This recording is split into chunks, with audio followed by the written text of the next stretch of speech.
Bom, na aula passada a gente estava discutindo, né, um primeiro capítulo da apostila, né? Tá aí a apostila de instrumentação, né?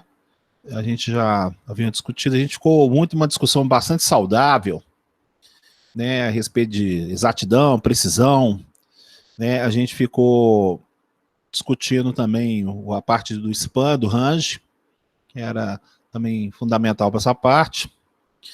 E agora eu tenho mais dois itens para a gente comentar aqui agora que são bastante importantes para vocês, principalmente quando for trabalhar, né, seja de compra, projeto, desenvolvimento, manutenção, tudo isso é importante, que eu vou passar o conceito de sensibilidade zona morta. Eu acho que isso aqui vale a pena certinho. Então, eu vou minimizar aqui, né? Deixa eu preparar aqui um pouquinho. Deixa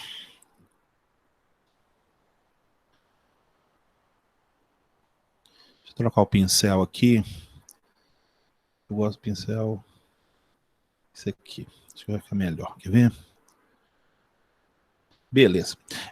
Eu vou colocar aqui do lado sensibilidade. E aqui do lado de cá eu vou colocar zona morta. Bom, para explicar isso aqui, a gente vai ter que trocar umas ideias aqui, né, gente? E como eu falei para vocês, a gente está fazendo muita troca de ideia, de informação. Eu vou fazer uma pergunta tão assim, esquisita, que o pessoal fala assim, não, esse cara é muito doido. Então, vamos aqui, ó. Escreve aí no chat aí, quem já andou dirigiu, pelo menos também, se for possível, quem já dirigiu Fusquinha, Brasília e moto. Vai dar uns oks aí, por favor, para mim aí. Bate aí. Sim, eu. Vai colocando, por favor. Ok, eu. Ah, tem uma quantidade boa aí. Não, eu queria que, então, alguém pudesse falar aí via microfone. Eu vou fazer uma pergunta muito interessante. E talvez para quem não tenha, talvez, dirigido, né, algum desses veículos, pelo menos dê uma olhada, assim, de curiosidade no painel do carro, né? Por que nesse tipo de veículo, quando a gente desliga a chave do carro, o ponteiro do combustível continua marcando? Aí, pronto. Essa pergunta tem a ver exatamente com o que eu estou querendo comentar aí, ó. Então, pergunta, né? Veja bem, algumas motos me falaram que agora não é mais assim, não, mas as motos, vamos colocar aqui, sei lá, 2000, 2010, elas funcionavam desse jeito assim. Quando você desliga a chave, para quem andou já de Fusquinha, que eu já tive um Fusquinha por sinal, né? Quando você tá andando com o carro lá tal, e você vê lá o tanque pela metade. Aí, no que você desliga a chave do carro, o ponteiro continua marcando a metade. Já nos carros de hoje, os carros mais novos, independente se foi injeção eletrônica ou não, né? Aí o que acontece? Quando você desliga a chave, o ponteiro volta lá para zero. Então, eu queria que alguém me explicasse, né? Já que digitar isso vai ficar meio complicado, pode soltar no áudio aí, ó. Eu quero ouvir umas opiniões aí, por favor. Então vamos lá, quem vai ser o primeiro?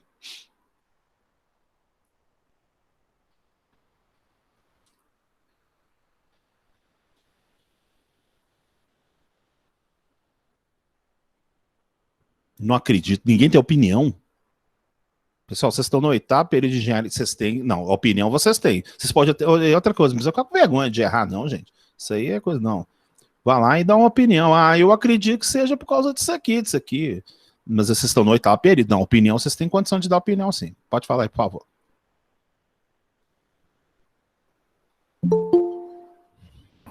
Bom, parece que esses ponteiros de Fusca aí é analógico, né? Não precisa de energia. É isso? Tá. O Guilherme fez a sua posição. Outra posição, por favor. Sem medo de ser feliz.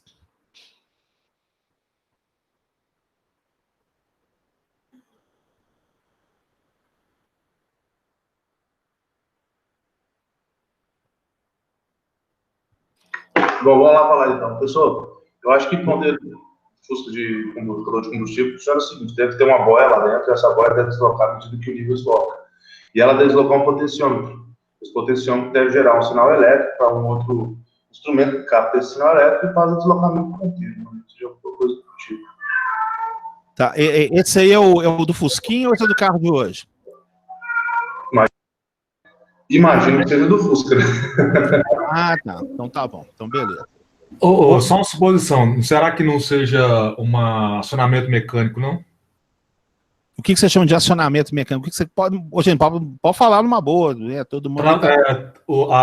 É por boia também, imagino eu, mas a leitura não é feita usando uma variação de tensão, por exemplo, mas sim um via cabo, como alguns sistemas ainda que são mecânicos, a abertura de alguns elementos do veículo ainda são mecânicos, né? Creio que nesses mais antigos era um cabo de aço ou algo parecido que você tinha ali no seu sistema que era acionado o tempo todo. Então, praticamente, você não tinha influência da energia de ação do carro, não. Imagino eu, tá? Não, beleza e tal. Bom, ver mais alguém, alguma sugestão? Pode falar, gente. Eu acho que se depender, se fosse acionamento mecânico, depender da distância do tanque até uma cabo de combustível, né? Imagina o painel lá na frente, o tanque lá atrás. E nem com cabo ia ter uma sensibilidade tão alta assim, né? Para poder fazer o deslocamento e tal. Não sei. Imagino que seja um pouquinho mais sofisticado, mesmo sendo mais antigo. Tudo bem. Eu concordo com o que o Roberto falou. No caso do Fusquinha, eu acho que seria algo mecânico mesmo. No caso aí de um cabo de aço, não seria difícil de fazer, porque eu tenho as extremidades, uma em uma boia e outra em um atuador mecânico, que faria aí um sistema de multiplicação. Por isso ele não retornar. Então o ponteiro permanece numa posição de metade ou de cheio, o que for, porque a boia está lá empurrando esse fio, esse cabo de aço e fazendo com que o ponteiro desloque. E já o que não acontece com os modelos mais novos, que seria mais próximo do que o Moisés passou aí, né? A questão do dinamômetro e tal. Dinamômetro não, é a questão do potenciômetro. É o que eu acredito que seja. Ótimo, beleza. Pegamos opiniões aí, né? Então vamos dar uma explicação para a gente poder verificar, tá? Gente, uma explicação singela, tá? E eu quero corrigir alguns pontos de vista que algumas pessoas falaram aí. Esses conceitos a gente tem que dar uma melhorada aqui. Bom, a aula de instrumentação, o principal objetivo dela é encontrar variáveis. Originalmente é mecânico, na casa vocal. Está disponível também na opção elétrica. Ok. Então, a primeira observação, eu queria que alguém me falasse, então, qual que é a variável que está sendo utilizada no marcador de combustível. Qual que é essa variável?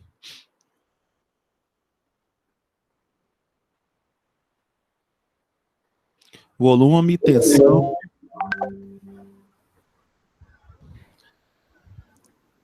Então, você acredita... Então, assim, o medidor de combustível, ele está achando a variação do volume. Tá? A variável que está fazendo isso. A variável é a variação de tensão. Oi, pode falar? Na verdade, ele lê o deslocamento do combustível, né? E esse deslocamento ele já sabe qual que é a área do tanque, então ele faz a conversão para volume.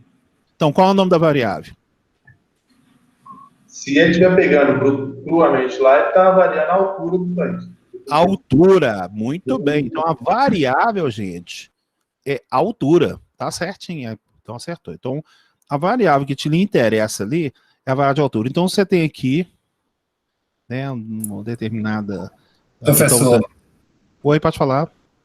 Aí, quando você está dirigindo o Fusca e passa num buraco, aí varia a altura do combustível dentro do reservatório, a boia vai variar, varia a tensão ali no cabo de aço, que faz oscilar até a posição que o marcador está marcando lá do tanque de quantidade de combustível. acredito eu. Ok, né? Vamos discutir isso aí tudo certinho, sem problema nenhum, né? Contribuição muito boa de todo mundo aqui. Então, aqui, ó, eu tenho aqui 2 tanques, tá aqui 2 tanques, tal, certinho. Esse primeiro tanque aqui, ó, então eu tenho aqui a altura, então o objetivo aqui é encontrar a altura, tá? O objetivo também desse tanque aqui é encontrar a variável H, que é a variável altura. Por que que eu tenho que achar a altura? Porque o volume é a base vezes a altura. Então, a área da base, ela é determinada, ela é fácil, né? Normalmente um tanque de carro, normalmente tem o formato de um paralelepípedo, tá? Então, se você sabe a área da base, então se você encontrar a altura, você encontra o volume. O volume você encontra X litros de combustível que tem dentro do seu carro, dentro da sua moto, sem problema nenhum. Bom, no modelo antigo, tá? Então você tem outra coisa, um dos objetivos do nosso curso é para você parar e falar, tem um sensor. Não é um sensor, não. Então você tem aqui um elemento flutuador, que o pessoal chama de boia, tá? Então você tem uma boia aqui, né? O que essa boia tem? Ela tem uma densidade menor que a do líquido na qual ela foi aplicada. Então ela exatamente ela fica flutuando aqui certinho. Aí lá no carro, ele tem um marcador de combustível. Então, esse marcador de combustível, né, ele tem o E, que é o E, que é vazio, e o F, que é o full, que é cheio, tá? Bom, aí o que vai acontecer? Quando essa boia, ela tá ligada exatamente num cabinho, né, a pessoa tá falando cabo de aço, então, na verdade, né, eu vou até falar né, esse cordão, né, na verdade não é um cordão, tá mais com um cabo de aço mesmo, com certeza, mas não é robusto, né? Ele automaticamente vai cair num sisteminha mecânico, né, que ele vai converter essa variação que aqui pode ter, sei lá, vamos colocar aqui uns 50 centímetros, então ele vai girando aqui dentro e ele vai mandar isso lá para frente do painel. Eu achei interessante o comentário que alguém fez aí, porque os carros de hoje, o tanque fica atrás, né? Aí teria que colocar um cabo de aço. Então, isso explica por que os carros, antigamente, o tanque era na frente, né? O Fusquinha, o tanque era na frente, né? Bem na frente, né? E a Brasília também, né? Sei lá, aqueles VM também, né? Tal, aqueles carros assim tal. Então, o tanque ficava na frente. Então, o que acontecia, né? À medida que o líquido diminuía, né, devido a um consumo de combustível que acontecia aqui, né, gente, existia um consumo aqui, aí o que acontece? Esse nível descia, tá? Então, se esse nível descia, esse elemento flutuador aqui, que é essa boia aqui, né, o que acontecia? Ele automaticamente era como se fosse uma espécie de um cabo de guerra, tá? Então, à medida que isso aqui descia, ele puxava o ponteiro, né? Se tinha um ponteiro aqui, então isso é como se esse ponteiro, o carro só para o efeito spring back, transmissões manuais. Ok, obrigado pelo nome técnico aí, ótimo, obrigado. Então, gerava esse efeito spring back que está comentando aí, né? Então, na verdade, é como se estivesse puxando esse ponteiro aqui, ó. Então, quando essa boia chegava exatamente no final do tanque, aqui na parte mais baixa, né? Ele automaticamente eu ainda dei uma zica aqui, peraí. Ele automaticamente, deu uma zica aqui, deixa eu ir embora aqui, ó. Bom, então o que acontece? Ele automaticamente, ele chegava aqui na parte de baixo, tá dando uns pulos doidos aqui,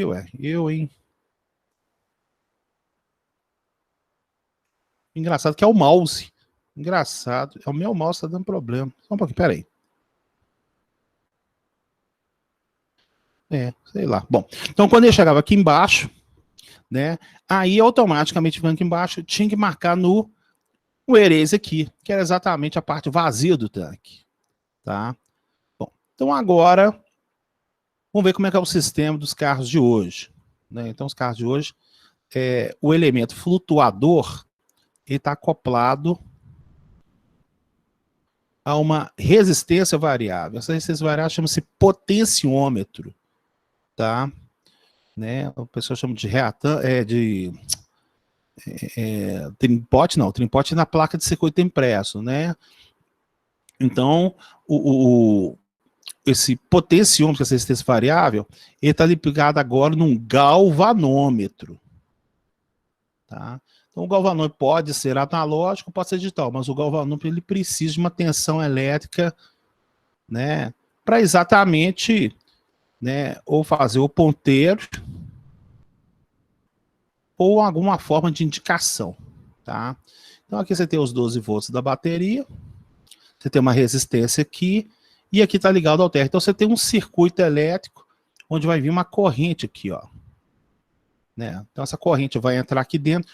Quanto maior essa corrente, mais ela vai exatamente excitar esse galvanômetro, e o ponteiro vai tender a marcar lá para o final, né? Quando a corrente for pequena, né, vai haver uma pouca excitação nesse galvanômetro, e ele vai tentar marcar vazio, tá? Então, vamos fazer umas perguntas aqui, ó. Quando o elemento flutuador, que seria a boia, estiver na posição mais alta, o que ela fez com essa resistência? Ela fez a resistência ficar com valor muito alto ou valor baixo? Me ajudem, por favor. Explique. Alto. Ah, tá. Valor alto. Valor alto. O capilamento todo, né? Então, você acredita, então, que quando o elemento flutuador estiver na posição mais alta, o R aqui é muito alto. É isso? É isso aí, gente, que eu entendi? Eu acho que é isso. Ok. Alguém discorda? Como é que é? Pelo menos pelo desenho, né? Não. Aqui, vou ajudar aqui, ó. Tensão é R vezes I, né? Ó, V para R. Então, a corrente é a tensão sobre a resistência. Então tá, pode ir. Alguém qualquer... Então é o valor mais baixo, né? Você vai precisar da maior corrente para excitar mais o ponteiro. Ah, tá. E aí, alguém... E aí? Resta aí, por favor. Mas como que aconteceria essa situação através da variação da altura? Você está falando como é que é a conexão mecânica entre o elemento flutuador e a parte lá da boia? É isso que você está querendo dizer? Sim. Uhum. Tá. A própria boia... Oh, gente, que pena que eu não estou aqui no laboratório. Senão eu mostrava para vocês, tá? É uma coisa bastante simples. Quando você compra a boia lá na loja de autopeça, ela fica numa caixinha preta, essa resistência. Tá? Então lá dentro é como se fosse esse cursor que você tinha antigamente na televisão da sua avó, lá, ó, que você girava, aumentava o volume na mão, não é isso? Ou melhor ainda, vamos colocar um exemplo do dimmer, né, do quarto lá do seu filho, que você pode fazer para controlar a luminosidade do quarto. Você não tem aquele controle de luminosidade que você sobe e desce? Não tem isso aí? Tudo bem, gente? Né? Não tem isso? Aquilo que você coloca na parede para iluminar o quarto, seu quarto, para deixar mais claro, mais escuro, que chama dimmer. Então o dimmer ele tem um potenciômetro. Então o potenciômetro na posição mais baixa, ele deixa a luz escura. Ou, melhor, ele apaga a luz, fica escuro o ambiente. Quando você vai subindo aqui, ele automaticamente ele deixa o ambiente mais claro. Então imagina que nesse dimmer aí você colocou justamente onde você vai colocar a mão, que você vai mexer com o cursor dele, você colocou uma boia. Então, é o mesmo raciocínio, tá? Na verdade, eletronicamente é o mesmo componente. O circuito final não é o mesmo, não. Mas a captação é exatamente a mesma. Então, se você colocasse, por exemplo, uma boia, por exemplo, no caso do dimmer ali, então imagina uma coisa meio maluca, né? Você está colocando, aí você colocou essa boia, por exemplo, numa vasilha, aí ele está mirado embaixo. Aí, à medida que você está jogando água, né, dentro dessa bacia com o cursor da boia, batendo no cursor do dimmer, à medida que a boia vai subindo, ela vai mexendo manualmente para você. Então, o ambiente vai ficar mais claro e escuro. Perfeito? Então, isso é uma conversão que vocês têm que pôr na cabeça de vocês. Instrumentação, gente, ele nada mais, nada menos é a variação de alguma variável mecânica ou eletrônica, tá? Pode ser também de gases, outra situação lá, que ele automaticamente converte do sistema eletrônico, então vai variar uma resistência, vai variar uma capacitância, vai variar uma indutância, que é o que a gente vai focalizar no curso, porque esses são elementos passivos lineares. Mas existem alguns que você pode mexer num produto do silício, e o silício ele não é linear, ele vai gerar uma corrente lá e você captura aquele valor lá, tá? Deu para entender como é que poderia fazer a parte do cursor, por favor? Deu sim, obrigado. Tá, eu só vou fazer uma coisa de curiosidade aqui, deixa eu já que eu tô aqui com o Google aqui, peraí. Boia de carro. Vou colocar, né, seria mais fácil essa parte.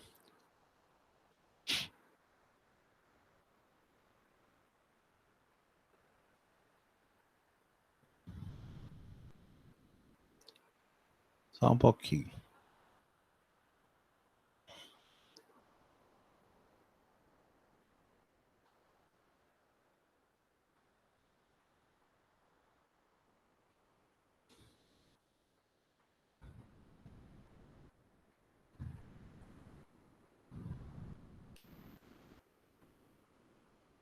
Aqui, ó, achei uma aqui no Mercado Livre, R$49. Deixa eu dar um zoom aqui. Aqui, ó. O que acontece é o seguinte, ó, isso aqui você espeta exatamente na parte do carro, né? Porque aqui é onde você vai conectar a fiação, tá? Dentro dessa caixinha aqui, ó, você tem uma resistência, tá? Isso aqui é o elemento flutuador, que é o seguinte, então ele faz um ângulo aqui, ó, né? O percurso normalmente de uma boia dessa aqui não passa de, sei lá, de 30 centímetros, mais ou menos, tá? Então, uma vez que ele é instalado, tá? O que vai acontecer? Ele coloca a instalação, então, né, aqui está em pé, mas se ele tivesse deitado aqui embaixo, ele vai mexer numa resistência aqui, tá? E essa resistência aqui vai uma parte, uma fiação, e automaticamente vai lá para a central do carro, a pessoa chama de centralina, tá? E aí, quando o tanque está mais cheio, né, aí o cursor sobe, ele varia a resistência aqui. Então, tem uma resistência elétrica aqui, tá? Ele está como se estivesse girando, não tem problema nenhum, tá bom? Tem vários modelos aí, né, tal. Mas aqui, ó, é exatamente isso aqui, ó. Tá vendo? Aqui tá o elemento flutuador, e coloca no eixo e vai girando, tá? Você vai encontrar facilmente alguns marcadores. Aqui, ó, bonitinho, ó, tá vendo, ó? Então, à medida que esse flutuador vai subindo e descendo, nessa caixinha aqui tem uma resistência elétrica, tá? E aí faz essa marcação do cheio e do vazio, tá? Tudo bem? Posso continuar? Pode sim, obrigado. Ah, tá ótimo. Qualquer dúvida pode perguntar, não se acomode não. A gente está aqui para aprender também, tá? Certinho. Bom, então, feita essa situação, né, que a gente verificou, a gente entendeu o procedimento, né? Por isso que vocês aprenderam o limite, né, gente? Aqui, ó, limite do R tendendo a zero, né? Então seria, por exemplo, na função do V sobre o R, né? Aqui, ó. Então, se o R tender a zero, eu vou ter exatamente um valor alto. Então, quando a resistência tende a zero, quer dizer que você está exatamente o quê? Com o valor mais alto possível. Você jogou toda a corrente em cima do galvanômetro, essa corrente veio para cá e marcou cheio, né? Quando você coloca ela tendendo a infinito, quer dizer que fica um valor dividido por infinito, tende a zero, quer dizer que você tem exatamente um valor alto, então você não tem exatamente a corrente. Bom, por que eu fiz exatamente esse tipo de comparativo? Além de explicar o que seria a automatização, né, ou o que seria exatamente a instrumentação, eu agora faço uma pergunta e o pessoal vai ter que falar aí, né? Me ajuda aí. Tá. Eu vou chegar nesse sistema do primeiro caso aqui, eu vou chegar e vou jogar uma gota, né? Uma gota de combustível dentro desse tanque. Aí a pergunta é, a variável H vai mudar sim ou não? Tem que ver o passo aí do marcador? Qual que é a sensibilidade ali? Opa, peraí, então peraí. Pergunta. Vamos lá, pergunta. Concentre-se na pergunta. A variável H vai mudar, sim ou não? Não. Quem acha que não? Quem acha que também é não? Deixa eu olhar aqui no chat, aqui, por favor. Então, Vitor Júnior acha que não muda a variável H. Não muda. Tá. Alguém vai fazer um comentário? O Moisés já acha que muda. Aí o Paulo Henrique acha que muda. A André Couto acha que não. Então tá. A pergunta é: a variável sim, depende da acessibilidade. Opa, gostei do comentário dele aí, ó. Então, ó, gente, então, vocês têm que prestar atenção na pergunta. Isso aí, Clebão, tudo bem. Pessoal, é o seguinte, a pergunta foi: a variável H vai mudar? Lógico que ela vai mudar. A variável H vai. Se você chegou e jogou uma gota de água de combustível aqui dentro, você mexeu na altura. Isso aí aconteceu. Ah, mas acontece que foi 0,0. Mas variou. Vocês da mecânica, vocês não são os preciosistas exatamente na leitura micrométrica? Vocês da mecânica são extremamente exigentes nisso. 99 milímetros não é a mesma coisa de 100 para vocês. Eu aprendi isso com vocês. Então, neste caso aqui, se jogar uma gota aqui, podia estar com 10, digamos. Mas se ele foi para 10,0001, mudou. É lógico que mudou. Bom, o ponto em questão agora é o seguinte, tá? Você está utilizando a variável altura para achar o volume. E agora não. Então a pergunta, agora é a outra pergunta. Agora é a outra pergunta. O marcador de combustível vai mudar, sim ou não? Agora vem a outra pergunta. Anderson Fernandes falou que não muda. Não.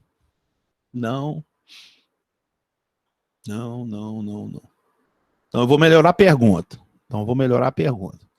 Tá? A inserção dessa gota nesse tanque, tá? Agora não é mais fusquinha, não. Tá? Então tá. Vamos esquecer. Eu tô acreditando que vocês estão respondendo por causa do fusquinha. Poderia, em algum sistema, variar sim ou não? O cara colocou o sistema aí. Isso, bom, ficou até legal. Então, assim, poderia, né? Cleberson sim, tal. Sim ou não? Gustavo Henrique. Bom, então, gente, tá. Para isso acontecer, o que precisa? Precisa uma coisa que eu falei na aula passada. Professor. Oi, pode falar, sim. Desculpa interromper, porque não, você não está interrompendo, não, eu sou direito, pode falar. Okay. Me aguçou aí a curiosidade. Tipo, você perguntou se eu, né, adicionar lá uma gota, se a minha ponteira lá, o meu sistema digital vai variar ou não. É igual eu coloquei ali, vai depender da sensibilidade do seu sistema. Só que quanto mais sensível for o sistema, mais caro ele é. Né? Pô, você falou tudo que eu ia falar agora, cara. Depende da aplicação. Tipo, quando você vai fazer um estudo de um equipamento que ele tem que ser instrumentado, um carro que seja, qual o alvo que eu estou querendo atingir? Qual o objetivo desse equipamento? Compensa eu gastar tudo isso aqui? Eu vou vender? Esse público vai comprar essa instrumentação cara? Compensa para ele? Cara, você falou tudo que eu vou falar. Muito bem, parabéns, certinho. Teve um pessoal falando resolução vezes acessibilidade. Vamos dar uma melhoradinha, depois eu explico resolução. Quem falou aqui agora, por favor? Me chamo Lucas, professor. Lucas, prazer, muito bem. Sua opinião foi certeira, tá? Você falou tudo. Então vamos agora, né, a minha contribuição que eu posso falar, porque realmente você falou tudo. Gente, na aula passada, a gente discutiu o detalhe de precisão, o detalhe de exatidão, tudo certinho. Então agora a gente parte para uma primeira aqui, ó, característica do elemento que é sensibilidade. Então, o que acontece? O que acontece é simplesmente o seguinte. a sensibilidade está relacionada principalmente com o efeito da precisão. Tá? Eles estão interligados. Não estou falando que uma coisa é a outra, mesma coisa não. As coisas estão interligadas. Para que você tenha uma excelente, uma menor, né, uma precisão muito boa, o dispositivo tem que ser bem sensível. Né? Não tem como uma coisa fugir da outra. Mas não quer dizer que uma coisa é a outra, não. Tá. Mas existe uma coisa interessante que o Lucas falou aí, que é a verdade mesmo. Você precisa de investimento. Então, o que acontece? Vamos lembrar aquela historinha do bombeiro, do cara que faz janela e do cara que faz peça para o avião. Então, o bombeiro ele precisa de uma cegueta. A cegueta custa R$1. O cara que faz a janela, ele tem que gastar R$1.000, porque ele vai precisar de uma bancada para cortar o alumínio, tudo certinho. Então, ó, pulou de R$1 para R$1.000.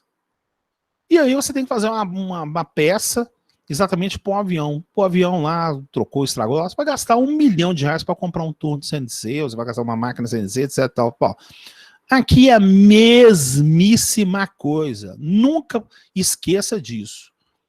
Bom, para que... aí vem a pergunta, né? Eu acho que o pessoal tivesse que pessoalmente, ó. Quem nunca andou com um carro, né? Você vai lá no carro, você ficou todo feliz, você comprou um carro 0 km. Todo 0 km, lá bonitinho. Ah, vai lá, comprei o carro na fila, tô todo feliz com ele lá. Você vai lá no posto, aí você fica tão feliz, né? Maravilhado, quer mostrar para todo mundo. Você vai lá e enche o tanque. Aí o tanque vai lá e cola o ponteiro lá no final. Todo mundo já fez isso. E aí acontece uma coisa interessante, né? Normalmente um carro anda, sei lá, vamos colocar a média baixa, né? 500 quilômetros.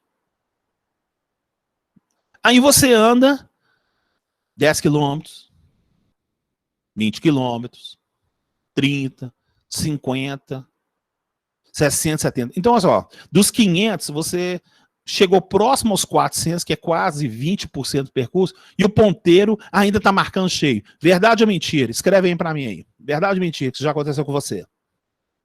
Ou você já viu isso? Verdade. É verdade. Verdade. Todo mundo colocando, entendeu? Ao longo desses 30 anos que eu dou aula, ninguém nunca falou que isso nunca aconteceu. Isso é lógico que acontece. Comigo foi diferente, professor. Eu estou empolgado com o carro, eu esqueci de abastecer, morri na pane seca. Então, gente, olha só. O tanque, você colocou o tanque cheio, né? Aí você tem uma estimativa de andar 500 km. Estou colocando 500 aqui e tal. Coeficiente da variação de uma indicação de sistema. Pô, o cara usou um termo técnico aqui. Coeficiente de variação de indicação de sistema de variação. Conhecimento de valor da grandeza. Nota 1. Acessibilidade do sistema de medição irá depender do valor da grandeza medida. A variação do valor da grandeza medida. Não, beleza. Não, jóia e tal. Assim, só que eu sou povão. Tá, o Cleves? Quando eu era engenheiro, quando eu trabalhava em fábrica, eu não gostava de ficar no escritório, não, cara. Eu gostava de ficar no meio da peãozada lá, no meio da sujeira, sabe? Eu me enfiava debaixo do forno, sabe? Calor, eu não era desse trem, não. Eu sou povão, né? O pessoal lá comia marmita, eu comia junto com eles lá. Eu não tinha situação, eu tinha ambições, né? É onde você mais aprende, com certeza. Eu tinha ambições, não, tá? Eu quero isso aqui, eu sabia separar as coisas, mas eu aprendia muito com o pessoal da prática lá, então eu sou meio peãozão. Então, o que eu estou explicando aqui é uma coisa mais meio espião mesmo. Então, assim, aí o que acontece? Então, essa parte da acessibilidade, quando ele é feito, no caso, por exemplo, do carro do Fusca, inclusive o carro que a gente tem hoje, o que vai acontecer? Ué, vem aquela grande pergunta, né? O carro lá custa hoje R$50 mil,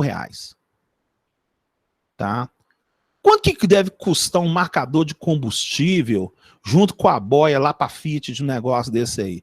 Ah, eu vou chutar aqui porque eu não trabalho lá dentro, mas isso aí deve custar uns 5 conto e olhe lá. Entendeu? Se não for menos, se for na China é perigoso, vai ser mais incômodo, porque na China tudo é barato. Então eu não sei como é que esse negócio vem. Eu falei, eu não sei, eu estou chutando o valor aqui, mas uma coisa é óbvia. O preço do sistema de boia, né, para surgir lá no painel o número bonitinho lá no marcador de combustível, ele, com certeza, ele custa muito barato. Né? Porque se ele custar mais caro, será que é o que o Lucas falou? Será que é o que realmente o cliente quer? Será que realmente o cliente prefere pagar 50 mil reais num carro e ter um marcador meia boca? Né? Porque o marcador é o seguinte, ele vai marcar cheio, você vai andar. Na hora que tá vazio, aí você vai lá, porque na verdade você parece que é um lado meio psicológico. Você aprende a andar com o carro que você tem com os parâmetros que ele tem. Você fala assim, não, peraí, o hora que o ponteiro tá batendo mais ou menos, ele tá na hora de abastecer. Por exemplo, o carro que eu tenho, que é um Peugeot, o ponteiro ele chegou lá no zero. Eu sei que eu ainda consigo andar mais uns 20 km. Por quê? Você tá acostumado, é um efeito meio psicológico. Ele falou, verdade, olha lá. Verdade. Então, aí vem ele e pergunta, mas, Elton, então você seria capaz de pagar, então, 51 mil reais no carro, mas você ter um medidor que marcaria, digamos, 100% ali? Não, eu não pagaria R$1.000 por causa disso aqui, não. Pouca gente pagaria. Agora, se você tá feliz lá, que você tem dinheiro para comprar uma Ferrari, então eu acredito que o marcador de combustível da Ferrari deve marcar tudo 100%. Mas o carro custa 5 milhões, então o fabricante da Ferrari ela pode gastar R$100 e comprar um marcador melhor. Ou R$1.000, o negócio é 5 milhões, o negócio é 50 mil vezes mais caro. Então compensa. Então, gente, é isso que eu estou querendo dizer, que vocês têm que associar o que a gente falou antes. Tá? Então, a sensibilidade é a capacidade deste sensor, que vai capturar essa variável, seja ela temperatura, nível, vazão, de ela poder incrementar a sua variação a partir da variação da variável que está medindo. Então, por exemplo, assim, será que existe no mundo um sistema de boia que pegaria a gota d'água? Com certeza existe. Mas esse sistema custaria extremamente caro, porque se você está querendo achar uma quantidade referente a uma gota, é porque você está produzindo, sei lá, uma reação química que o negócio não pode ter erro nenhum. Né? Porque, olha só, por exemplo, você tem aquelas balanças na área de química, aquelas balanças de precisão. Gente, você vai lá, o cara lá consegue achar a decigrama de não sei o quê, porque aquela decigrama de não sei o que junto com o material de não sei o que gera a reação química que gera o produto lá. Você tem a balança de precisão, tá? Digamos assim, que ela é o quê? É uma balança que tem uma sensibilidade extremamente grande. Por isso que ela custa caro. Quando você vai lá no supermercado, lá, você tem lá, você está lá comprando, sei lá, o arroz lá, é o caso que vai acontecer aqui agora. Então eu vou fazer uma pergunta. Quer ver? Olha só. Quem já comprou arroz a granel, ração a granel, os negócios a granel, né? Você vai lá e pega o vendedor vai lá, pega aquele copo lá, pega do copo lá e começa a jogar o material exatamente, né? Cleberson, sim. Acho que todo mundo aí, né, gente? Supermercado, você vai lá, você vê muitas vezes. Agora, olha só. Mas agora uma outra pergunta. Você chegou e falou pro cara assim, me dá 1 quilo de ração. Eu particularmente, aqui em casa, eu tenho gato, né? Eu gosto pra caramba de gato. Aí eu falei assim, me dá 1 quilo de ração de gato. Né? Aí o cara vai lá, pegou o saco de plástico, tudo certinho, joga um bocado lá para que o saco não cair, e aí ele começa a ficar lá pulverizando. Aí você começa a ficar olhando o marcador da balança. Aí você olha o marcador da balança, a balança tá assim, 940, aí o cara tá jogando grão. Nossa, pulou pro 950. Aí você jogou mais grão. Aí você tá olhando, 960, 970, 980, 990, 1000. Pronto, acabou. Aí eu faço uma pergunta para vocês.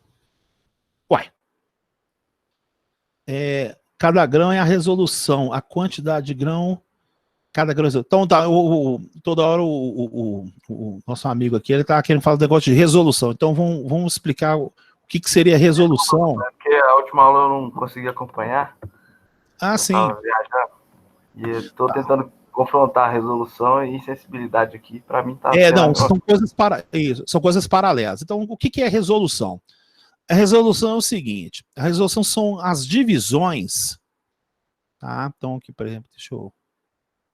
Opa, você tem aqui, ó, você tem um span, desculpa, você tem um range, foi que a gente viu na aula passada, né? E aí esse range aqui possui divisões. Essas divisões aqui são criadas pelo fabricante, tá? Então, de um ponto para outro, você tem uma resolução. Essa resolução é dada em porcentagem, né?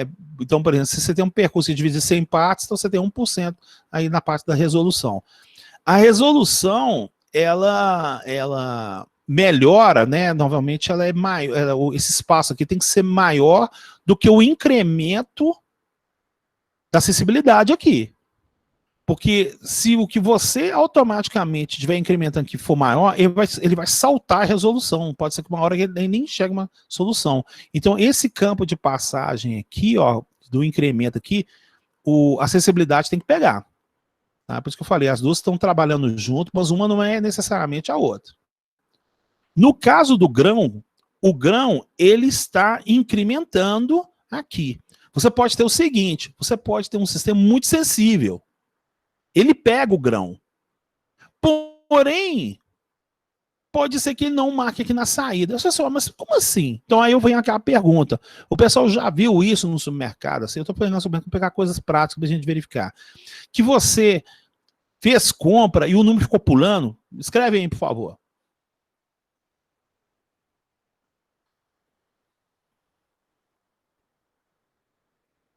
Isso.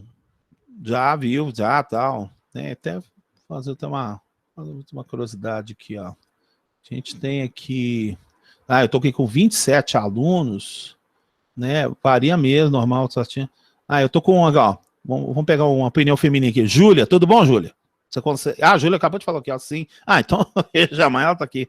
Né? Então, até o público feminino, tudo ok, certinho. Então, até quando você faz compra dos mercados, você percebe isso. Então, aí eu falo uma pergunta, você acredita, então assim, quer dizer que, então quer dizer que é o seguinte, eu posso ter um sistema que ele percebe muito bem e ele indica pulando? Pode sim. E eu te dou um exemplo disso no carro mesmo, quer ver aqui, ó, por exemplo, aqui, ó, carros da Chevrolet, por exemplo, o Corsa, né? Normalmente o Corsa ele não tem ponteiro. Gente, desculpa outros carros aqui, mas eu lembro do Corsa colega meu.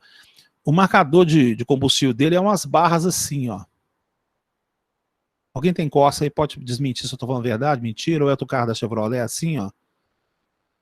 Por favor, me ajuda aí. Você existe outro fabricante também?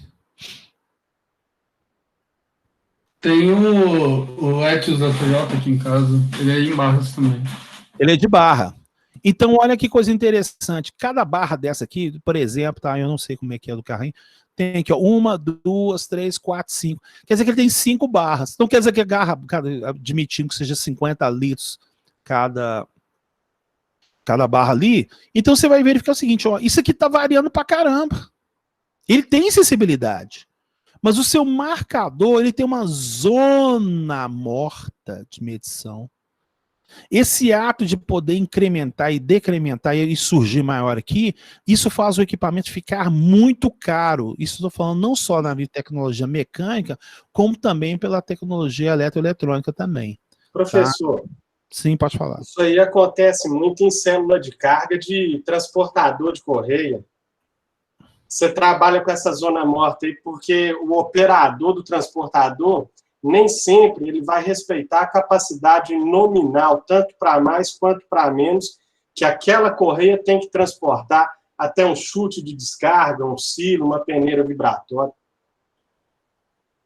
Obrigado, Lucas. Ótimo. Você trabalha na parte cimenteira? Você trabalha onde? Eu trabalhava com um projeto de mineração. Aí fui para automobilística, agora eu voltei para siderurgia. Fica andando por aí afora. Beleza, sem problema nenhum. Tá? E, certinho. Tá? E esse que você comentou aí tem total fundamento e com certeza é isso mesmo. Então, gente, o ato de exatamente não poder marcar, isso gera zona morta. Então você pode ter zona morta não só com essas barras indicadores aqui, como também no caso do ponteiro. Tá? Aqui tem 10 divisões, você poderia criar um dispositivo, é o direito seu, Esse dispositivo, em vez de ter 10, ele teria 4. Bom, tá aqui, ó. E aí o que que acontece? Você joga o material, aí o ponteiro pula daqui para cá, ó, pulou. Aí o que aconteceu? Cara, não interessa, ó, pulou. Aí você tá jogando material, tá jogando. De repente esse ponteiro foi para lá, pulou para cá. Então, esses saltos que você observa na saída, chama-se zona morta, tá? Então, isso é por causa exatamente da construção final e também do custo do produto final, tá? Tem uma engenharia de construção que pode automaticamente dificultar isso, tá? Sem problema nenhum, tá? Bom, aí eu quero fazer um outro comentário também, que o pessoal fala, porque um é analógico, outro é digital. Pessoal, põe uma coisa na cabeça de vocês. Um instrumento analógico, ele pode ter mais precisão, robustez e sensibilidade que um instrumento eletrônico. Não acreditem que o instrumento eletrônico ele é mais preciso, mais exato que um instrumento mecânico, não. Isso não é verdade. Você pode ter equipamentos mecânicos muito mais precisos, mais exatos, robustos, com mais acessibilidade e com menos zona morta do que um instrumento eletrônico. Tá? Isso aí não é verdade. Que o pessoal, às vezes o pessoal tá... tá. Né, que o pessoal, às vezes, fez o comentário aí, não, porque uma é leitura analógica. Um instrumento de leitura analógica, que a gente vai depois discutir, é um instrumento que tem um percurso de leitura, né? Igual, por exemplo, aqui, ó, nesse caso aqui, a barrinha tem um percurso, né? O caso aqui do cursor, aqui em marca do LF, tem um ponteiro. Praticamente esse instrumento tem ponteiro, mas você pode ter um indicador luminoso, né? Igual, por exemplo, o marcador de som, né? Quando o pessoal está ouvindo música lá, que ele começa a ficar verde aqui, fica amarelo no meio, depois fica vermelho, porque o sinal está distorcendo, entendeu? Então isso é uma leitura analógica, sem problema nenhum, tá? Algum comentário, por favor? Pra gente seguir à frente aí, que eu queria falar outros negócios.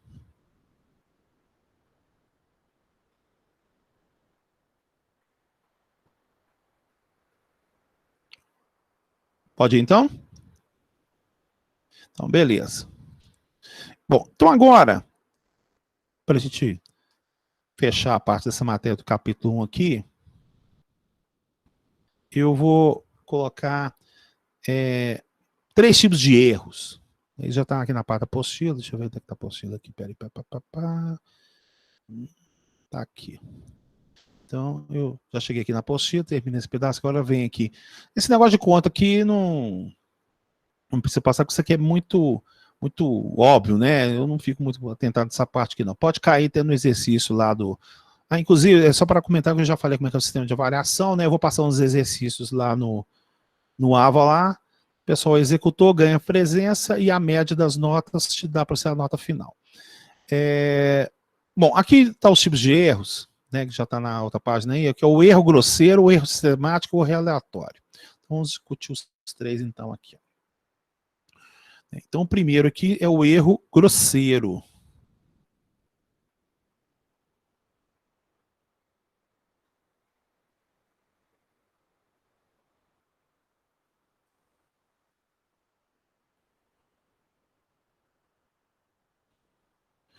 A gente tem o erro sistemático.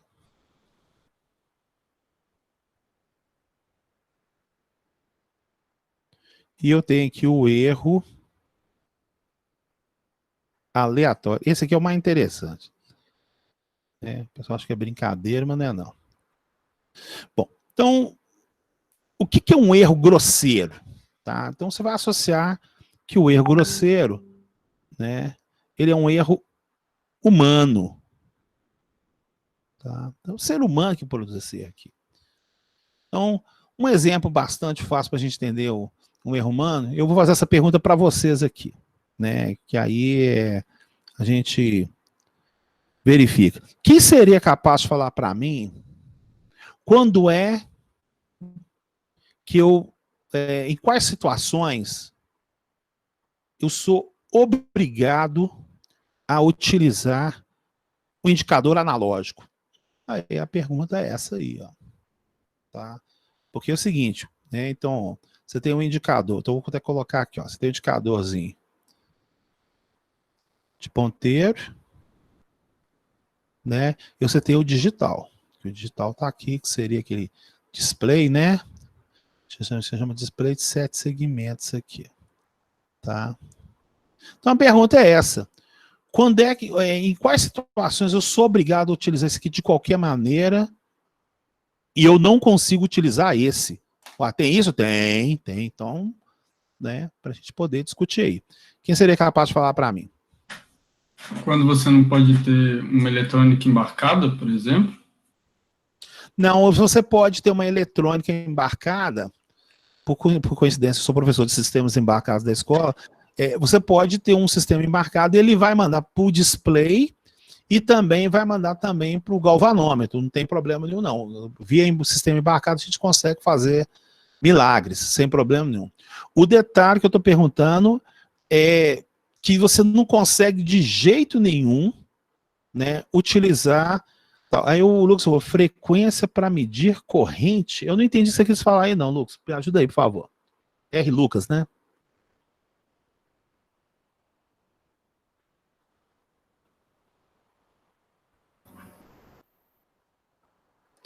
Travou. Tá bom. Ah, ok. Mas eu não entendi não, porque tanta frequência com a corrente eu posso usar o digital. Tá? E nesse caso eu te falo para você, tudo bem. Alguém para comentar? Vamos lá, senão eu vou só achar um cara aqui. Ô, Herbert, Quem fala? Guilherme, quem fala? Oi, quem? Guilherme. Oi, tudo bom, Jó? Isso. Essa semana eu tive uma situação parecida, que concluímos que se fosse um ponteiro analógico ia dar para ver uma variação de queda de tensão num transformador. Quando dava um pico de corrente lá e o digital não mostrava. Pelo digital a gente não conseguia ver. E aí alguém fez a sugestão lá de colocar um analógico e a gente ia conseguir o ponteiro mexendo com o pico de corrente lá. Vivendo e aprendendo, obrigado, concordo com você. Tá? Neste caso aí, eu concordo com você. O que aconteceu aí pode ter dado uma coisa, deve ter dado um swell, ou deu uma variação, quer dizer, você falou uma variação elétrica ao longo do tempo, né, e foi lá e percebeu. No digital ficaria mais difícil. Concordo com você. Nesse caso, sim. Tá? Mas aí o que você está apresentando é uma situação, né, porque olha só, foi um erro que aconteceu, e aí você foi obrigado a utilizar a parte analógica. Se não tivesse um erro, digamos assim, né, você poderia continuar usando o digital pro resto da vida. Tá? O que eu estou perguntando é o seguinte: se tem variável que só pode ser feita em analógico, você seria capaz de comentar uma? Aí está a grande pergunta. Professor, alguma coisa em relação à frequência? De causar interferência no sistema elétrico? Não, bem mais simples. Bem mais simples. Professor. Oi, pode falar. Você falou de coisas simples aí. Tem um tipo de situação que ele pode ser medido, sim, com, por exemplo, um instrumento digital, mas é bem simples. Não sei se vai de encontro aí com o que você está querendo ouvir, não. Também é uma situação que a gente vive aí no campo. Quando você vai medir um equipamento com um paquímetro analógico, as pessoas falam, poxa, dependendo do lugar, se estiver fazendo muito calor, você vai ter uma diferença muito grande de resultado em função do calor influenciando no instrumento digital, ao passo que o analógico ele sofre menos com essa variável do ambiente, vamos dizer assim. O que você respondeu é outro tipo de erro. Não é o erro humano. Tá? Você comentou um tipo de erro, tudo bem, certinho. Mas ele não é humano. Tá? Você falou do erro, inclusive gostei desse exemplo seu, eu vou guardar ele aqui. Outro que é bem usado é aquele medidor de pressão arterial, que eles falam que você consegue encontrar muito erro no digital e que o analógico é muito mais confiável, te entrega um resultado mais confiável. Mas eu acho que não está de encontro com o que você quer ouvir, não. Não tá não, né? Eu não tá de encontro porque assim, eu estou perguntando assim, tem variável que ela só pode ser vista em analógico, é isso que eu estou perguntando. Tá, então assim, eu estou perguntando, me dá uma variável que assim, não tem jeito de colocar ela no digital, não funciona, não tem como. Né? Essa aqui, tá, então eu estou te pedindo para ser uma variável mecânica, entendeu? Que a sua leitura não consegue ser vista numa leitura digital. É isso que eu estou perguntando. Sim, tá? Agora eu compreendi. Tá? Então, por exemplo, no caso da pressão, a pressão pode ser vista numa leitura digital ou numa leitura analógica. O erro dela não é um erro humano. Sim. Tá? Então, mas aí, por isso eu estou falando, você falou de erro, você não errou, não, só que você falou um erro que a gente vai chamar de erro sistemático. Tá? Então, e o que eu estou perguntando, não, eu quero que você me dá para mim, eu falo assim, não, qual que variável, quer dizer, que existe variável que eu não consigo indicá-la na maneira digital? Com certeza. Ué, mas que isso, cara? A gente está em pleno século XXI e vai dar esse problema? Com certeza. Eu vou até pegar aqui no Google, aqui, eu vou até mostrar para vocês aqui, ó.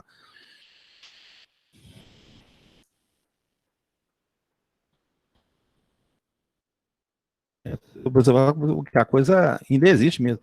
Nenhuma sugestão, gente? Aqui, opa. Aqui, ó. Ih, eu trabalho com isso aqui. Ô, professor. Oi, beleza? Como no caso do Lucas, aí não sei se é bem isso, mas associando a sua pergunta à questão do erro humano, eu trabalhei muito tempo, agora não tanto, com inspeção dimensional de caldeiraria, tubulação, eu era ainda qualificado. E o que acontece? Com toda a tecnologia que tem hoje, peças de caldeiraria, por exemplo, que você mede com trena mesmo, paquímetro, mede perímetro para descobrir diâmetros, né, e tal, são medidas, até hoje, praticamente impossíveis de serem medidas por digital. Você tem as medições indiretas aí, usando equipamentos 3D, né, que são os robôs que tem aí, tem as varreduras 3D hoje em dia, mas aí você vai fazer uma medição indireta, depois tem que levar para um software, medir lá e tal, mas na hora ali, no momento, você não mede. Não sei se aplicaria, né? E no caso aí, atribuindo ao erro, o que mais acontece é o cara ter que medir um comprimento e posicionar a trena no lugar errado, ou pedir alguém para segurar e o cara segurar no lugar errado, ou medir, sei lá, 2 metros e 100, 2.100, e o cara indicar lá 2.200 ou 2.000, acontece. Isso é um erro grosseiro, passivo, né, de acontecer. Entendi. Então eu vou ter que passar, então, o que eu falar isso aqui, o pessoal vai dizer, tem razão. Ô, gente, isso acontece quando, olha só, a pergunta foi assim, qual variável, me dá um exemplo de uma variável, né, que ela não pode ser medida de maneira digital. O que você acabou de comentar, assim, ela pode, mas não fica boa, né? É uma coisa, não fica boa, não vai te dar o resultado certinho, né? E você tem que usar um equipamento muito desenvolvido. A pergunta que eu tô falando já é o seguinte, me dá uma variável mecânica que você pode evoluir o que você quiser, que nunca será medida digitalmente. E eu falo para vocês aqui, acho que o pessoal já até viu o meu íconezinho aí, parece eu até tocando guitarra. As pessoas sabem que eu sou músico, né, gente? Eu acho que o pessoal sou músico, eu gosto de metal mesmo, faço barulho. Mas, gente, a variável áudio, por exemplo, aqui, ó. No caso, frequência aí, professor? Não, frequência é uma coisa estática. Então, quando a variável é muito rápida, então o pulo do gato é o seguinte, se você tiver uma variável extremamente rápida, foi o caso que o rapaz comentou, o negócio da variação da tensão, da influência lá, é porque houve uma variação rápida da variável. Se a variável ficar estática pro resto da vida, você pode utilizar, sem problema nenhum, a leitura digital. Já no caso do analógico, quando dá essa variação rápida variável, né, por exemplo, a tensão foi lá de, por exemplo, lá de 200 para 150, o ponteiro mexeu, então você percebe isso. Entendeu? Então, para variável que pode sofrer variações extremamente rápidas, você precisa automaticamente. Então, por exemplo, aqui, ó, nesse caso aqui, é porque eu utilizo esse software aqui na minha residência, né, tal. Então, aqui, ó, essa quando você está ouvindo um som, você pode ver que você tem aquele ponteiro, ó, pum, pum, pum. Não é isso que acontece? O pessoal já viu? Né? O ponteiro não fica balançando? Fica. Aí vem a grande pergunta, porque isso aqui vai ajudar no nosso curso. Se você trocasse aquele ponteiro e colocasse exatamente isso aqui, o que iria acontecer? Aí tem a grande pergunta. O que iria acontecer se você trocasse, daqui, ó, tá com o ponteiro, ó, pum, pum, pum, pum, pum. Eu não gosto de funk não, gente, eu gosto de metal, tá? Aqui, ó, pum, pum, pum. Aí o que acontece? Se você fala assim, não, agora eu vou evoluir. Não, eu vou colocar agora, eu vou chutar fora o analógico, eu quero agora o digital, eu vou colocar a minha leitura da minha música aqui. O que vai acontecer se eu fizer isso aqui? O que você acha que vai acontecer? Que aí o objetivo... Vai ficar igual o cronômetro. Vai surgir o número 88. Concorda comigo, gente? Sim. Tá vendo? Ó? Vai virar o número 88, porque não tem jeito. Isso que eu tô falando, você pode evoluir o que você quiser. Se você tiver uma variável, né? Então, por exemplo, assim, vazão. Se você tiver uma variável que a vazão, ela tá variando assim, ó, rapidinho, né? Porque a vazão pode ser uma coisa constante, né? Ela demora 1 segundo para atualizar, já é uma coisa lenta. Entendeu? Mas se ela estiver variando muito rapidinho, assim, eu não sei que já o processo está arrumando, você só consegue chegar a isso com o analógico. Então, é a pressão sonora. A pressão sonora, que vai diretamente o som, ela é uma variável extremamente rápida. Tá? Tá. Era um transformador no sistema de aula. Legal. Tá? Porque, só desculpa interromper para finalizar, porque a gente vai usar o efeito sonoro para a gente, inclusive, achar trinca, né, de peça mecânica. Ela é feita exatamente uma emissão de uma onda sonora. Só que essa onda sonora é frequência fixa. Se ela fosse frequência variável, você não conseguia fazer isso de maneira digital. O ultrassom, perfeitamente. A frequência é fixa. Se a frequência for fixa, tudo bem. Mas se ela for variável, não tem jeito mesmo. Oi, pode falar, por favor? Oi. Rotação? Tipo uma turbina, alguma coisa assim? Turbina? O que você quer fazer com a turbina? Você quer achar a velocidade da turbina?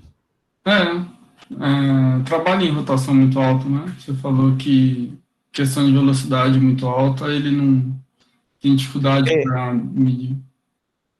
Para achar a velocidade do avião, a gente vai... Eu vou ensinar para vocês, é o tal de tubo de Pitot. Tá? Então, o tubo de Pitot que você encontra a velocidade do avião. A velocidade de rotação da turbina, porque o comandante piloto lá, ele precisa saber se a turbina está funcionando, ele vê a rotação. Você pode fazer isso com o encoder, você pode fazer isso com um sensor indutivo, né, o chamado pull-up, tá? Que ele pega a rotação e transforma aquele em pulsos, e os pulsos manda para lá. Então, neste caso aí, a passagem dos pulsos, né, aí ele poderia ter marcado na parte digital. Né, ele é muito rápido, mas ele é rotação. Tá? A rotação já é uma coisa que você consegue apresentar ele da maneira digital. Né? O que você não consegue seria digamos, vazão que você tem. Porque esses variáveis são lentas. O que é uma variável? Temperatura. Temperatura, você tem que jogar o calor para ele aquecer, para ele dilatar. Isso demora mais de 1 segundo, então é uma variável extremamente lenta. Nível é uma variável lenta que você precisa de abastecer, aí o negócio enche e tal. Agora tem variável que ela é pancada, aí não tem como você fazer nesse detalhe aí, tá? Então tá aí a explicação do que seria o erro grosseiro. Então o erro grosseiro, ele acontece, gente, quando a pessoa que estiver manuseando o equipamento, ele lê errado. E essa leitura errada dele pode acontecer por 2 coisas. Tá? Seria uma coisa chamada erro de paralaxe, porque alguns instrumentos, mesmo digitais, ele possui um espelhinho atrás, não é isso, gente? Concorda comigo? Escreve aí, tem um espelhinho atrás. Tudo bem que eu estou falando do espelhinho aqui, ou o pessoal não sabe o que eu estou falando? Quando você pega alguns instrumentos de leitura analógica, tá? Ele possui um espelhinho, tá? O objetivo desse espelhinho é que quando o ponteiro estiver aqui, você é obrigado a ficar 180 graus, você tem que ficar em frente ao ponteiro. Você não pode ver a sombra do ponteiro. Quando você a sombra do ponteiro em relação ao espelho estiver alinhado, quer dizer que você está a 180, você está a 90 graus, você está perpendicular na visão da leitura.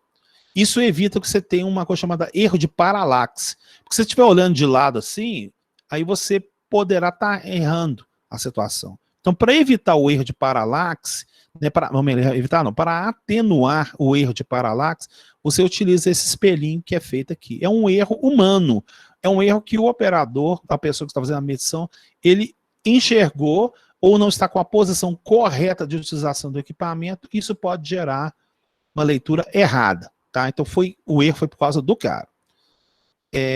Um outro tipo de erro que tem é o erro de interpolação. Isso aqui é o paralaxe. Paralaxe. Tem outro que é o de interpolação. Então o erro de interpolação está aqui. Então, digamos que ele não tem o espelhinho aqui. Aí o cara colocou o ponteiro aqui, ele está enxergando aqui, ó. E aqui, sei lá, é 25 e aqui é 26. Tá? Então, nesse caso, sendo 25 e 26, ele sabe que a leitura está acima de 25. Né? Então, alguns aí podem falar que... Aí tem o ato da indecisão, né? O cara pode falar que é 25,4, 25,5, né? 25,6 e tal. Então, o que ele fez? Ele interpolou. É o ponto de vista dele. E o ponto de vista dele não é a verdade. Então, ele errou. Né? Ele não acertou. Porque para ele ter acertado, o instrumento tinha que ter mais resolução, tinha que ter mais divisões aqui para ele poder automaticamente forçar mais os detalhes da leitura aí, ó. Tá? Então, o erro humano, gente, é um erro que o operador automaticamente comete devido à sua utilização. Então eu faço uma pergunta para vocês. Existe uma maneira de evitar o erro de paralaxe e o erro de interpolação em boa parte dos casos? Sim ou não? Como é que eu faria isso? Treinamento, professor. Qualificando a mão de obra. Não vai resolver, não. Não. Uma maneira definitiva. Digamos, então vamos concentrar na pergunta. Existe uma maneira que pode resolver boa parte ou a maior parte das variáveis de tal maneira que quem estiver operando, seja na manutenção, na medição, na produção, não venha cometer o erro de paralaxe ou erro de interpolação. Aí, ó, substituir, exato, leitura digital. Ué, pronto. A leitura digital, não tem como você ter esse tipo de erro, não. A leitura. Tá. Oi? Professor. Oi, sim. Tem sim. Tem? Como? Como? Tem sim. Opa, tá falando aí, por favor. Oi. Na minha área... Tá ouvindo, professor? Sim, pode falar. É porque é o uso inadequado do instrumento. Porque, você vê bem, o paquímetro digital não garante que não vai ter erro, porque o cara está usando o paquímetro digital. O que garante é a habilidade do cara usar o paquímetro. Não, mas Cleber, então vamos concentrar na pergunta. O que eu estou perguntando é o seguinte: o ato de o cara usar errado, isso é um erro humano. O que eu estou comentando é não, sim, mas eu estou perguntando assim, você tem uma leitura analógica e você tem uma leitura digital. A leitura digital, ela pode ter errado pelo equipamento, tudo bem. Mas a leitura, se a gente chegar aqui e colocar 200 pessoas numa sala, então, por exemplo, aqui, ó, vamos dizer que você tem um instrumento que ele foi lá e marcou isso aqui, ó. Pá, pá, pá, pá, pá, pá, pá. E o outro instrumento marcou isso aqui, ó. 0, 100, aqui, ó. Né? Aqui tá 70 e aqui tá 80. Beleza? Ó, se a gente fizer uma pesquisa para 100 pessoas na sala aqui, uns vão falar 77, 78, 78,5, 79 coisas. Aqui não existe a uniformidade da resposta. Aqui todo mundo vai falar 78. Então, o que eu estou querendo dizer é o seguinte, eu não estou falando da qualidade do equipamento, eu não estou falando isso, não. A pergunta foi mesmo o seguinte, existe uma maneira de evitar o erro de paralaxe, e o erro de paralaxe existe, utilização de instrumento digital. Se esse instrumento digital ele foi barato, aí é uma coisa, mas se ele custar $1 bilhão, ele vai marcar muito bem. E aí, né, professor, você tem que contar com um ambiente controlado, tanto... Exatamente. Né, tá. Para poder... E aí entra o que o Cleberson falou também, de ter a pessoa que saiba, mesmo que de forma mais simples possível seja o instrumento, que saiba operar esse instrumento. Tá. O que ele falar, Cleberson? Acabou a linha aí? Como é que é? Não, professor, é que tudo bem. Aí no erro de Paralaxe eu concordo perfeitamente. Agora, no caso, eu tinha entendido a pergunta de eliminar o erro grosseiro, como um todo. Porque o erro grosseiro, tudo que foge, tanto em termos de procedimento, de uso do instrumento, ou do próprio ato de medir, né, se você está medindo comprimento, se você está medindo massa, o que for, o próprio ato de medir também entra na questão do erro grosseiro. Eu tinha entendido dessa forma. Agora, só de Paralaxe eu concordo. A não ser que o digital realmente, o 8 lá, fica faltando uma perninha e vira, sei lá, vira o 6, vira um outro número, e tudo bem. Que é igual você falou, erro do instrumento digital, né? Está com falha. Mas sim, corrigiria sim o problema do Paralaxe, concordo. Tá? É porque o erro grosseiro da literatura, ele é dividido em duas partes, erro de paralaxe e erro de interpolação. O erro de manuseio, o erro de falta de treinamento, ele não é considerado erro de leitura, porque aqui a gente está concentrando, Cleves, em erro de leitura, e não em erro de utilização, que o cara não sabe usar o equipamento. Aqui eu estou admitindo, nas melhores situações possíveis, que o cara tem treinamento, o cara sabe utilizar tudo certinho, mas ele, como é que fala? Ele, mesmo sabendo o que pode acontecer, né? Então, por mais que o cara seja treinado, né, a gente vai arrumar aqui um técnico, um engenheiro que, de primeiríssima linha, que sabe operar, que sabe detectar as variações da temperatura, não é que ele se depara com uma leitura analógica, seja ela devido ao paralaxe, ou seja o erro de interpolação, não vai haver nunca uniformidade na resposta. Vai chegar um engenheiro de primeira linha e vai falar, o valor aqui é 77. Vai chegar um outro bom lá e vai falar que é 78. Agora, isso, imagine 100 pessoas, né? Você vai ter uma média ali, é por isso que existe estatística, você vai ter uma mediana lá e você vai achar exatamente o ponto. Agora, se você fizer com o digital, todo mundo vai falar 78. Então, esse que era o ponto de vista que eu estava querendo dizer. Eu não estou falando que, igual eu falei, tem instrumento mecânico que ele é muito mais preciso digital. Você acabou de falar do paquímetro aí. Eu nem vou discutir com vocês, que vocês são da área de mecânica. Né? Você trabalha na prática, então você falou paquímetro mecânico, ele é mais preciso que o digital. E aí, pegando o que exatamente o Lucas falou, você tem o detalhe da temperatura, que vai bater agora com o sistemático. Entendeu? Então, no caso do... O que é um erro sistemático? O erro sistemático... Então, vou criar uma outra letrinha aqui. Então, né? O erro sistemático, ele é um erro que está relacionado a quê?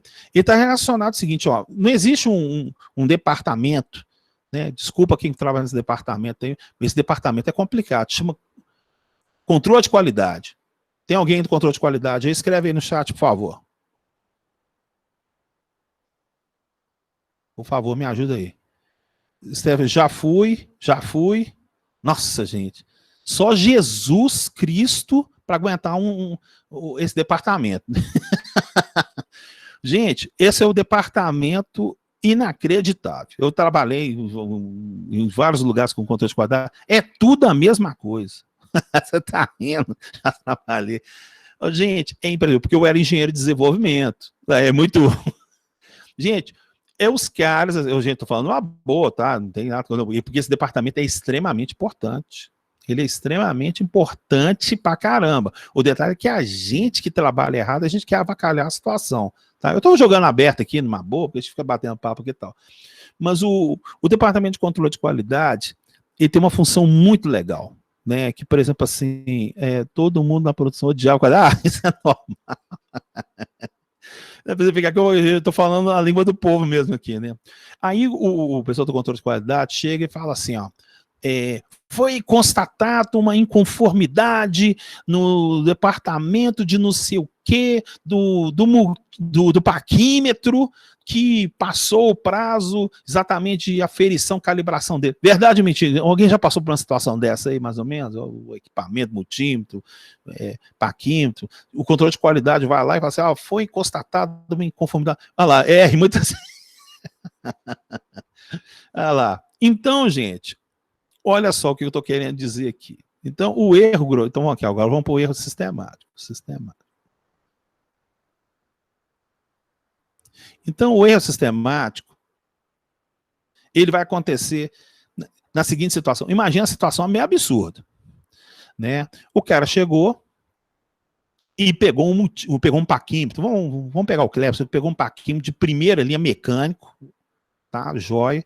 Mas estragou o mecânico dele. Falou, nossa senhora, oh, meu Deus do céu, lá vai eu ter que usar o digital, porque eu odeio o digital. Mas o Cleber tem que entregar o serviço, tá? E aí o Cleber foi lá, pegou esse equipamento paquímetro, né? Já ficou meio receoso, né? É o direito dele, certinho. Então, ele foi lá e mediu, tá? Então, o Cleber é um técnico, né? Ele tem informação, é um engenheiro, ele sabe operar. Ele não tem erro de treinamento, tá? E aí, ele foi lá medir um determinado diâmetro de um tubo lá, de um duto, né?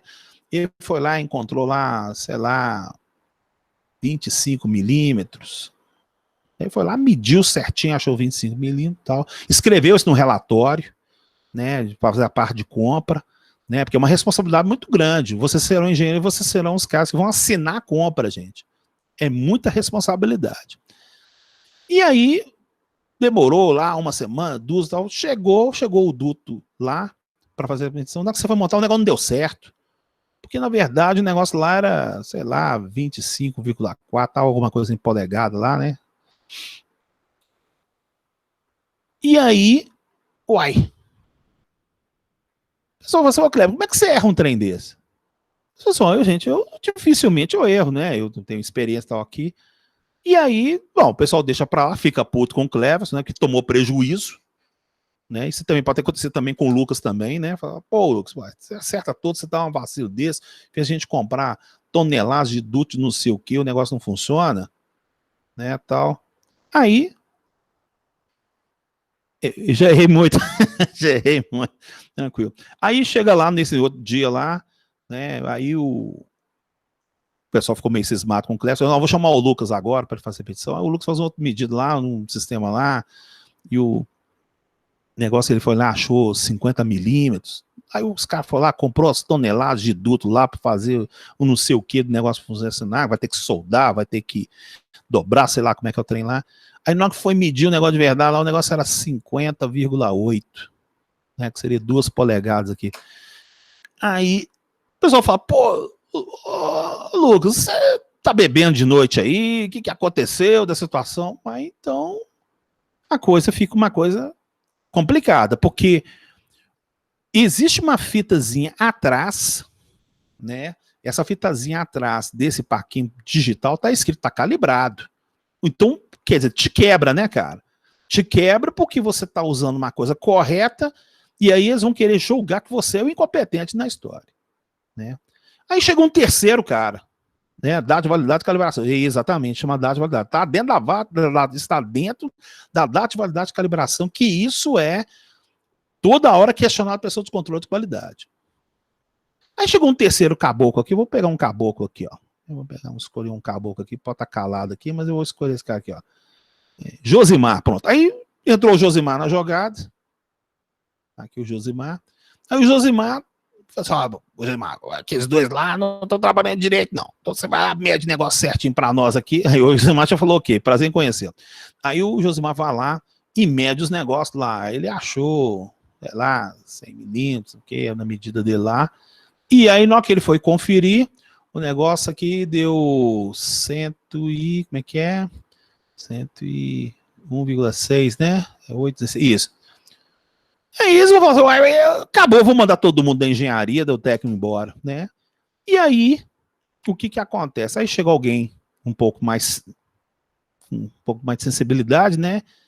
E pega exatamente esse instrumento que foi utilizado e pede para a calibração utilizar e verifica que está marcando errado, mesmo com a etiqueta na parte de trás dele falando que está no prazo de validade. Então isso é um erro sistemático, ou seja, os operadores aqui são extremamente qualificados, eles são perfeitos, porém, deveras, todavia, uma coisa no sistema, que isso pode ser mecânico, né? O caso precisa de aumento de temperatura, aumentou o detalhe de temperatura, né? O sistema danificou esse negócio, e na hora que ele voltou para a temperatura ambiente, comprometeu, né? Empenou, envergou alguma coisa mecânica lá. Ainda mais que vocês têm essas partes de tratamento de materiais, você sabe isso muito mais do que eu. Quem sou eu para dar palpite na área de vocês aí? Mas o que acontece? Você teve um profissional qualificado, porém o erro de medida dele foi por causa do instrumento que sofreu algum tipo de variação, né? E ele não voltou à sua situação normal, ele foi utilizado anteriormente, né? Ou ele até mesmo ficou parado, ou inclusive houve um detalhe que estragou internamente ele. Ó, gente, eu trabalhei na Jabil. Então a Jabil, para minimizar, tem que ter a calibração por padrões. Sim, mas Cleber, deixa eu falar para você o seguinte, eu já trabalhei na Jabil. A Jabil, ela é a maior empresa OEM do planeta, né? Então a Jabil agora está em Betim. O que a Jabil faz? Ela faz aquelas máquinas de cartão de crédito, né? Fazia, tipo, não era, na minha época era a Sagem, né? Porque você tinha a Sagem, você tinha a Verifone. Não sei se ela faz a moderninha, eu não sei se ela faz a Sistone lá e tal, né? Fazia inclusive placa de mãe de computador da Positivo e tal. Então, gente, ó, tem uma coisa que eu vou falar para vocês. Tá? Eu vi como é que monta equipamento eletrônico e isso é vendido.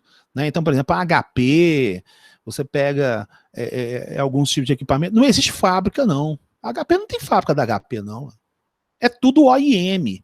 Ela tem o projeto dela, né? Tem a injeção de plástico dela referente a parte da carcaça da HP, a placa foi desenvolvida, ela chega e fala assim, ó, Jabil, eu quero aí 1 milhão de impressores, eu quero que você me entregue tudo embalado, entendeu? A HP não tem fábrica, ela vai lá automaticamente, chega numa linha de montagem, né? Então, compra os componentes, faz a logística, coloca na máquina lá que vai, a prototipador que vai fazer a inserção dos componentes, joga lá na solda pré-aquecida lá para os componentes aderir à placa, depois vem a solda onda, depois vem a parte de teste e até a parte de embalagem lá. Ó, gente, quando eu trabalhava na Jabil, eu ia fazer 5.000 placas-mães por dia da Positivo, né, dos computadores da Positivo. Isso é 5.000 por dia. O índice de refugo que dava lá era menor que 2%. Não, refugo não. Que houve intervenção humana para botar a coisa para funcionar. Dava no máximo 2%. Tá? Tipo assim, chegou, montou na solda lá e não leu, sei lá, a porta USB tal. Porque eles testam tudo na placa, né? Testam USB, o microcontrolador, tal, e só passa para frente. A intervenção é mínima. Então, quando chega um equipamento e vende numa loja lá, gente, vem aquele vendedor querendo tomar dinheiro seu, que é a famosa garantia estendida.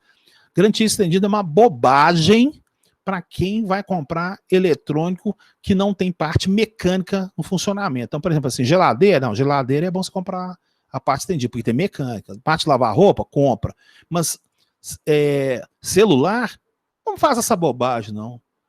Gente, se um celular funcionar o primeiro mês, ele vai, desde que você não quebre, bate a situação toda, né? Porque ele tem um seguro estendido de funcionamento, tem um seguro de quebra, é outra coisa, né? Se você for um caso de quebra, aí tem que ter.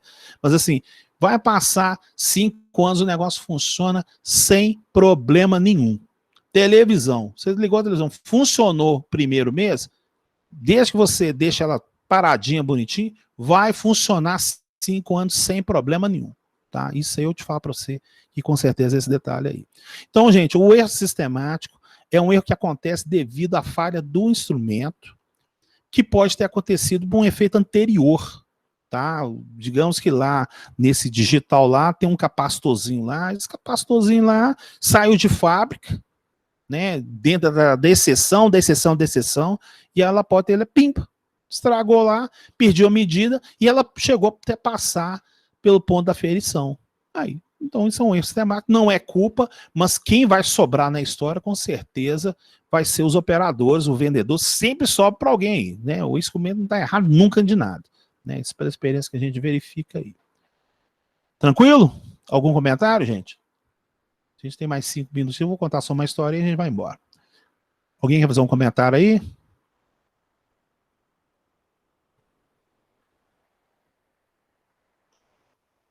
Ué, então vamos para o final. O final é... Ah, de boa, beleza, tranquilo, tá. Então o último aqui é o aleatório. Essa história aqui é danada, né? Para explicar isso aqui, eu vou pegar um exemplo que eu vi acontecendo, né? Tem certas empresas que trabalham na área de terceirizam o serviço de informática, né? Aí estragou a impressora, liga para o técnico lá, o cara vai lá, troca o toner, troca o cartucho, verifica o que aconteceu e tal. Aí teve um amigo meu que ele trabalhava nesse tipo de serviço e chegou...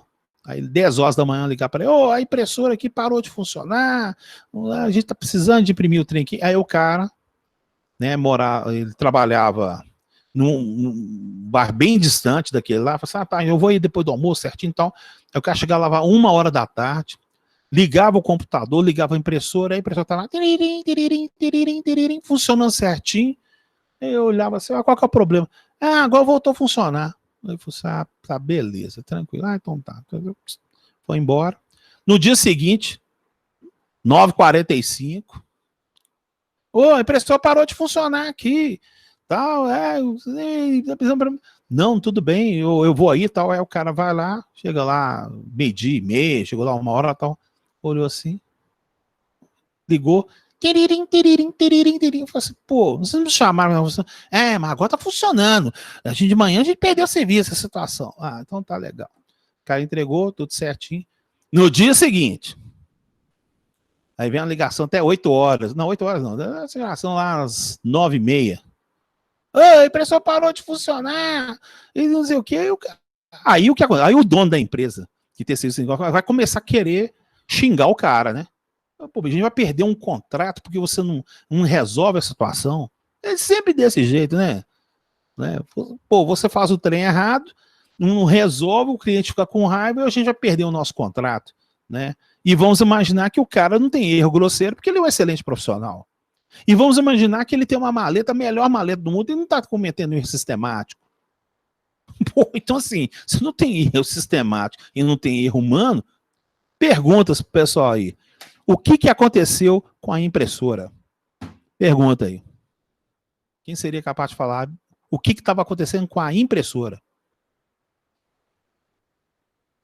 Quem daria uma ideia? Pode contar um exemplo da sua vida profissional também, gente. O que foi que aconteceu? E aí, o que você acha? Falha intermitente? Você está falando que a falha intermitente é porque o equipamento está com erro. Ela estava aquecendo. Algum erro no professor? Se ela estava aquecendo, mas a minha pergunta por que ela... Não, o Jason falou, ela estava aquecendo. Tá, mas aí eu te faço uma pergunta. Se ela funcionava durante a tarde, tempo para crescer... Não foi isso não. Tempo para aquecer as primeiras horas? Não. Você imaginou você comprar uma impressora HP lá e ela demora 5 horas para fazer a primeira impressão? Se tivesse uma impressora dessa, você já tinha quebrado a HP, a Canon, tudo. Não, a impressora você ligou, tem que funcionar tudo. Não existe isso não. Não, imagina você comprar um carro. Não, eu estou com um carro aqui, mas ele demora 6 horas para ligar. Ninguém compra esse carro, não. Variação na rede. Não. Variação na rede, não. A rede, os computadores estavam tudo funcionando, né, tal. Então, tem variação na rede só na parte da manhã. Um único componente que falha põe fadiga. Olha, interessante. Falha mecânica. Então, se tivesse falha mecânica, funcionava à tarde. Gente, o diálogo tá bom, hein, cara? Legal. Falha no software? Não, use o software, funciona à tarde. Por que não funciona de manhã? Ué. Aqui, a temperatura. Semana passada eu estava em Porto Alegre por causa de um problema desse tipo. Pode falar. A máquina nossa não funcionava. Funcionou aqui. Eu testei ela o dia inteiro, justamente porque estava dando falha intermitente. Aí ele mandou de volta, aí eu mandei de volta para ele, chegou lá, deu uma falha intermitente. Aí ele falou, velho, agora você vem. Aí eu fui para lá, peguei 7 graus lá, e o problema era esse. Porque é ultrassom, então a temperatura dilata o material e ele sai de frequência, entendeu? Aí era isso. Eu tive que calibrar para a fábrica dele lá. Olha, cara, eu vou te falar para você que então eu vou contar a solução aqui, vocês vão cair para trás. Aí, chegou no 4º dia, inclusive o chefe falou, se dá um jeito nesse tempo, senão eu vou te mandar embora. Aí o que acontece? O cara não esperou a chamada não, o cara foi lá no dia, 8 horas da manhã, e ficou, vou ficar aqui para isso. É igual ele fez aí, ó, gente, a história, esse lugar ele ficou lá esperando tal, aí o pessoal abriu a empresa, tudo certinho, tá trabalhando 8 horas tal, e trabalhou 9. Na hora que chegou a maldita 10 horas, parou de funcionar, e foi lá ver o que é. Ele tá olhando, não tá vendo nada. Aí de repente, a impressora estava no coffee break. Não. A impressora foi colocada perto da janela. Aí a luz do raio de sol batia na impressora, aquecia a impressora, ela perdia a regulagem. Então por isso que o negócio funcionava antes e depois. Depois que chegava à tarde, o raio de sol já, né, mudava a posição, não dava o erro. Entendeu? Então esse rapaz que teve que viajar aí, né, ele pode ter acontecido uma coisa parecida dessa aí. Ele teve que ir lá, tá vendo? Ó, a história repete sempre igual. Ele teve que ir lá e aí ele constatou a variação de temperatura que afetou o sistema. Por que o negócio deu problema agora? Porque agora já está inverno. E quando talvez você instalou o equipamento aí, ele estava no verão. A história do sorvete...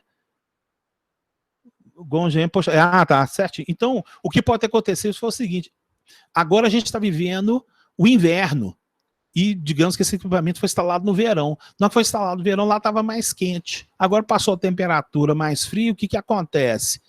É um erro aleatório, entendeu? E a pessoa chama de erro intermitente. E isso é o pior de todos. Esse é o que manda a gente embora, é o que deixa todo mundo, o dono de empresa revoltado, situação, é exatamente esse aleatório. Porque você não pode, você tenta sempre culpar o cara, é impressionante a situação. E não tem erro sistemático. Tá? Então, gente, fiquem espertos que isso chama-se amadurecimento. E esse tipo de malícia é o que garante exatamente você no seu emprego. Ok, gente? Alguma dúvida? Para a gente poder ir para frente aí certinho e tal. Como é que é? Né, porque bacana, beleza. Gente, ó, toda aula minha, a gente vai ficar conversando, trocando essas ideias, aí vai ficar legal. Ó, obrigado, certinho e tal. Gente, ó, essa primeira parte da matéria, ela é meio conversa, depois a gente vai, quando a gente começar a estudar a parte de sensor mesmo, o princípio de funcionamento, vocês vão ver que a aula vai tomar um outro grau aí certinho, tá bom? Mas no mais, eu tô feliz, eu queria agradecer a presença de todos. Tá certo? Aí a gente encontra semana que vem. Eu já vou ver se eu já marco deixar um exercício para vocês fazerem lá, tudo certinho. E é desse jeito, vamos trocar as ideias aí que é importante. Tá bom, gente? Então eu dou como aula terminada. Se alguém quiser fazer algum complemento aqui, eu dou como terminado. Sucesso, como é que é?